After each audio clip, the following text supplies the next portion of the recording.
Hi there. In this video, we will cover Amazon Web Services route tables for the AWS Solution Architect Associate exam. In our previous video, we went through the various networking components of our AWS Virtual Private Cloud. We showed that we have a web application that is built with 3 different tiers and the various AWS networking components that are used to create the separate tiers. In this video, we will now further go into more details of the route table and how the route table helps direct the network traffic within the virtual private cloud. Let's go over some basics of AWS route tables. The official definition of AWS route tables is that it contains rules, which are called routes, that are used to determine where network traffic from your VPC is directed. The route table comes with 2 things, a destination and a target. The destination specifies the range of IP addresses where you want the traffic to go.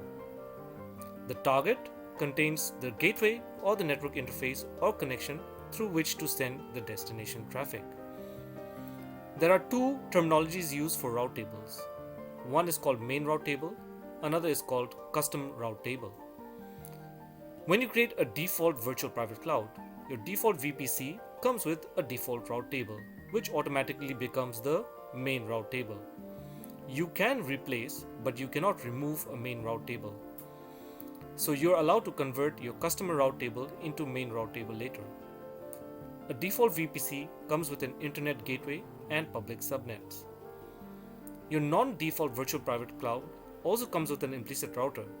However, the non-default VPC router only comes with a local route, which means that there is no internet gateway attached to it and therefore there is no routing to the internet, unlike for your default VPC, which comes with an internet gateway and therefore allows your subnets to connect to the internet.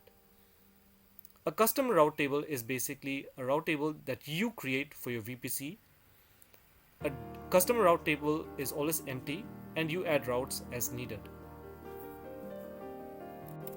Now let's go over the basics of AWS route tables. As explained, if you are creating a default virtual private cloud, your default virtual private cloud comes with a subnet which is created in each availability zone. Your default virtual private cloud also comes with a default internet gateway and a router. And this router has an implicit route table which becomes the main route table. Now within the main route table, you have 2 routes. One is the routes for all local traffic, which allows the subnets to communicate with each other within your virtual private cloud. And the other route is for directing the network traffic from the subnets from the router to the internet gateway. So all default subnets are implicitly associated with the main route table. Now let's go one step further and build our application with our second tier. This tier comes with private subnets or non-default subnets. These subnets come with a separate route table, which is our custom route table. And the private subnets here are explicitly associated with the custom route table, unlike the public subnets, which were implicitly associated with the main route table. The reason why this tier has a custom route table is because this tier is not supposed to connect to the internet. And from this tier of subnets, this custom route table only allows local network traffic to be directed within the virtual private cloud. In case our private subnets need to connect to the internet to download some necessary patches, we add a NAT gateway. The NAT gateway is added for each availability zone. So what happens is the private subnet routes the network traffic from using the custom route table internally to the NAT gateway, and the NAT gateway then in turn uses this main route table to direct traffic from the NAT gateway to the router to the internet gateway. Once it downloads the necessary patches, the information is only received by the NAT gateway, and the NAT gateway does the network address translation and using the custom route table directs it to the specific instances. This way, the instances in our private subnet do not receive unsolicited internet traffic. This is how route tables ensure that different tiers in our application have different network connectivity in our VPC. Now we go one step further and build a third tier for our web application. This third tier of subnets need also to be able to connect to our on-premises network using a VPN connection. In this case, this third tier of subnets are associated explicitly with another custom route table. This route table allows network traffic to be directed locally and also network traffic to be directed to our virtual gateway, which then moves traffic from our AWS account to our on-premises network via the VPN connection.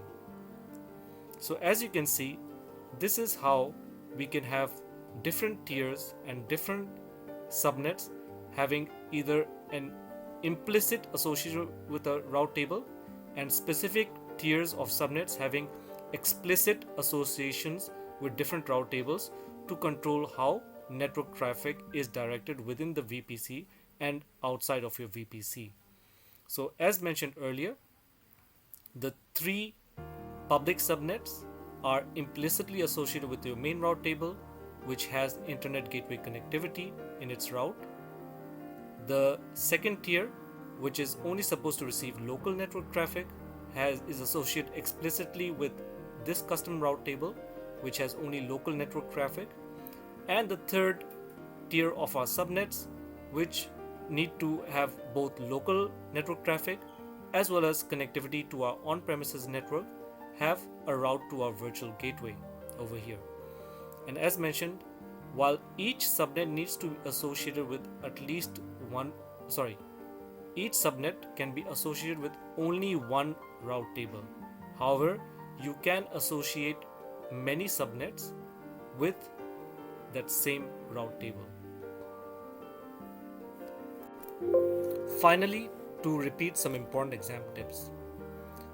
A subnet can only be attached with one route table at a time, but many subnets can be attached to the same route table. So as explained over here, each subnet can be associated with only one route table, but we cannot associate this subnet with custom route table 2 and custom route table 1 and the main route table. This subnet in this tier can only be associated with custom route table 2. However, this subnet 10.0.6, 10.0.7, 10.0.8, all these three subnets can be explicitly associated with one route table. CIDR blocks for IPv4 and IPv6 are treated separately. So a route with a destination for all IPv4 addresses has a CIDR notation of 0.0.0/0, and a route with a destination for all IPv6 addresses has this CIDR notation. And another important terminology in your route tables is customer managed prefix list. The prefix list is a set of one or more CIDR blocks. You can use prefix lists to make it easier to configure and maintain security groups and route tables. Essentially, you create a prefix list from a group of IP addresses that you frequently use and then just add them as a destination in your route table instead of referencing them individually. Another important terminology in AWS routes is propagated routes. So propagated routes are used when you are using a VPN connection. It saves you the hassle of manually entering VPN routes to your route tables when you attach a virtual private gateway to your VPC. The benefit of propagated routes is that the routes to your site-to-site VPN connection will automatically appear as propagated routes in your route table.